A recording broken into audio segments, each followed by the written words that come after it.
ये अनुपम महापुरुष अपनी ध्यान साधना से, अपने चिंतन से, अपने पुरुषार्थ से संसार को एक नए उजाले की ओर ले जा रहा है। उजाला ज्ञान का, उजाला ध्यान का, उजाला उच्चतम शिखर पर जाने का। देखूं साई, मैं तो शिव में देखूं साई, शिव में देखूं साई, मैं तो शिव में देखूं साई।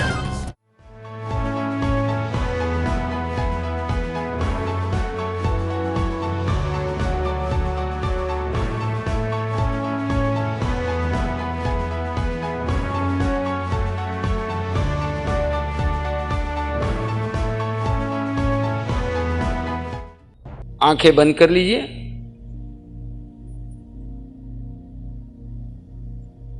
अनुभव करें मन, वचन, काया शांत शांत शांत। सिर के सिरे से पांव के अंगूठे तक आपका पूरा शरीर शांत हो गया है, शिथिल हो गया है, रिलैक्स हो गया।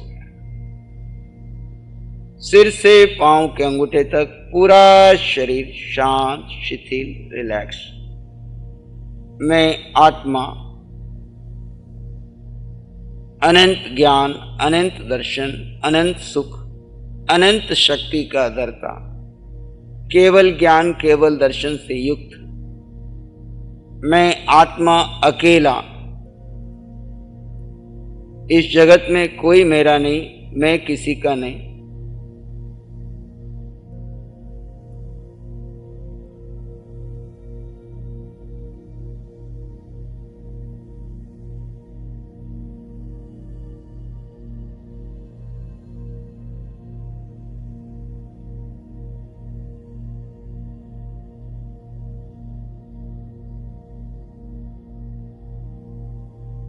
मैं अकेला था, अकेला हूं, अकेला ही रहूंगा। चार गति की यात्रा मैं आत्मा ने अकेले की। अभी भी मैं आत्मा अकेला हूं और आगे भी मैं आत्मा अकेला ही रहूंगा। सारे संगी साथी इस शरीर के हैं, शरीर से जुड़े हुए हैं। मैं आत्मा अपने स्वभाव में स्थित हूं।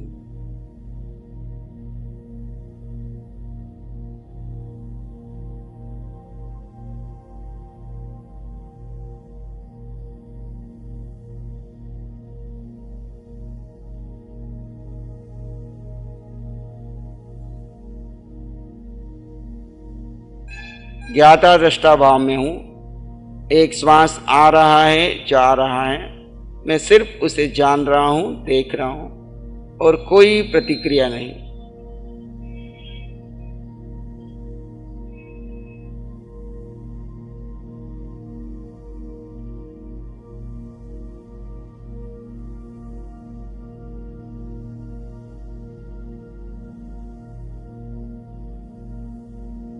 विचार आएंगे, चले जाएंगे। आप किसी विचार को अच्छा और बुरा नहीं मानेंगे। Nothing is good, nothing is bad, everything is okay. Thoughts are nothing but weaving of your mind. विचार कुछ भी नहीं है, केवल आपके मन को चंचल करते हैं। आए तो आने दीजिए, जाए तो जाने दीजिए। Just be with your breath. See and watch, doing nothing. Everything is okay in this world. सारा जगत व्यवस्थित चल रहा है, मेरा किसी से कोई शिकायत नहीं।